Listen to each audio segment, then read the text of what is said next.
पिछले कुछ महीनों में इजराइल ने कई सियासी उलटफेर देखे।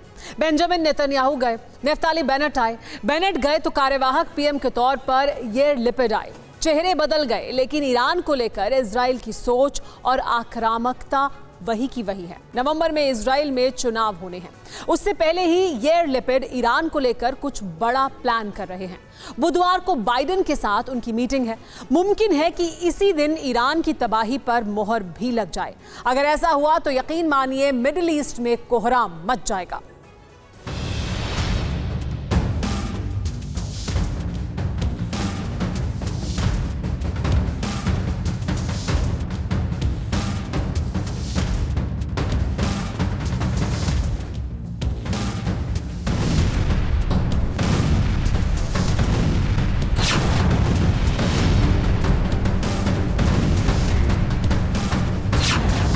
जंग की आशंका से वहां समंदर में उबाल है।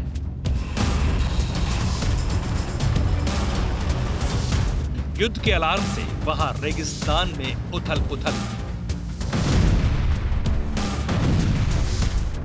आसमान अशांत है और जमीन आने वाले तूफान से सकी।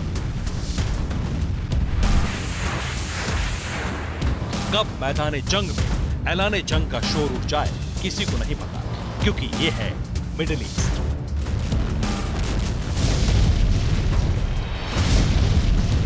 जानी दुश्मन पूरे तैयार। मिडिल ईस्ट में atom war, big attack on Iran, Biden करेंगे ऐलान। नया प्राइम मिनिस्टर गर्म तेवर, दम लेगा, ईरान से बदला लेगा।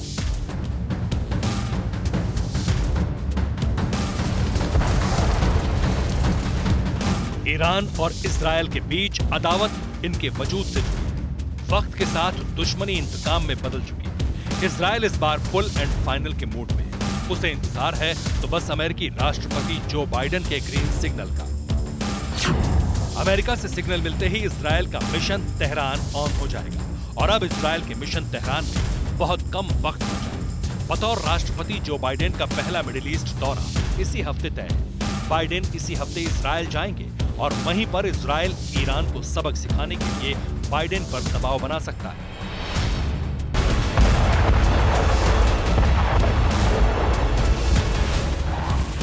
ये याइर लैपिड है, इजराइल के नए प्रधानमंत्री। ये भी ईरान के मुद्दे पर बेहद सख्त है। लैपिड सरकार ने धमकी देते हुए कहा है कि ईरान को ये पता होना चाहिए कि अगर वो परमाणु बम बनाने की कोशिश करेगा तो इजराइल के अलावा उसे अमेरिका भी सबक सिखाएगा।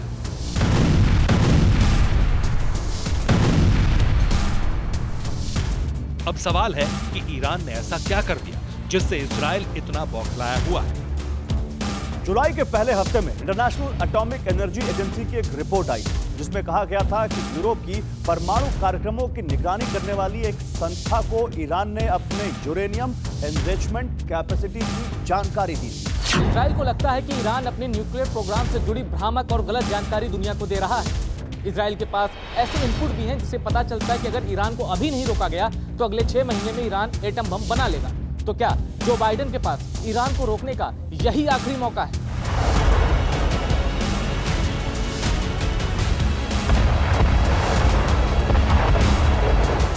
बुधवार 13 जुलाई को इजराइल के बेन गुरियन एयरपोर्ट पर अमेरिकी राष्ट्रपति अपने सुरक्षा दस्ते के साथ लैंड करेंगे। 16,000 सुरक्षा कर्मियों के साए में वो यरूशलेम को तेल अवीव से जोड़ने वाले हाईवे से होकर गुजरेंगे। वो इजराइल में शील्ड सिक्योरिटी से लैस होटल किंग डेविड में रुकेंगे। मुमकिन है इसी होटल से ईरान पर फाइनल स्ट्राइक को मंजूरी मिल जाए।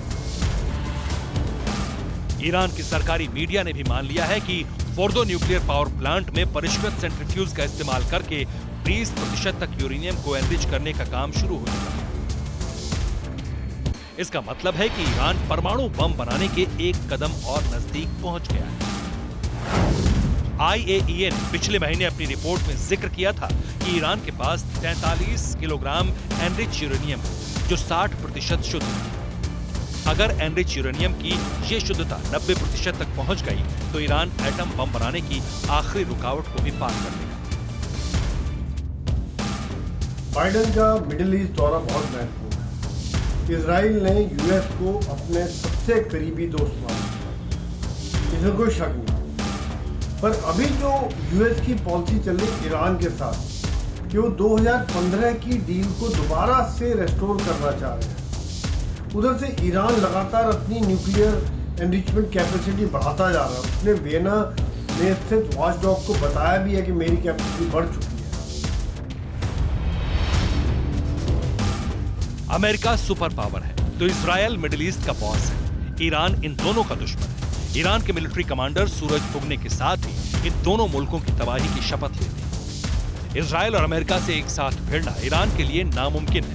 ये बात ईरान भी अच्छी तरह जानता है। तेहरान में बैठे कमांडर हर हाल में एटम बम हासिल करना चाहते हैं। आरोप लग चुका है कि चीन चोरी छिपे ईरान की मदद कर रहा है। इजराइल की खुफिया एजेंसी मोसाद हर हरकत पर नजर बनाए हुए है। रिपोर्ट चौंकाने वाली है, इसलिए इजराइल बाइडेन की विजिट पर ही बड़ा फैसला लेने के मूड में है। Bureau report, TV9 Bharatvarsh.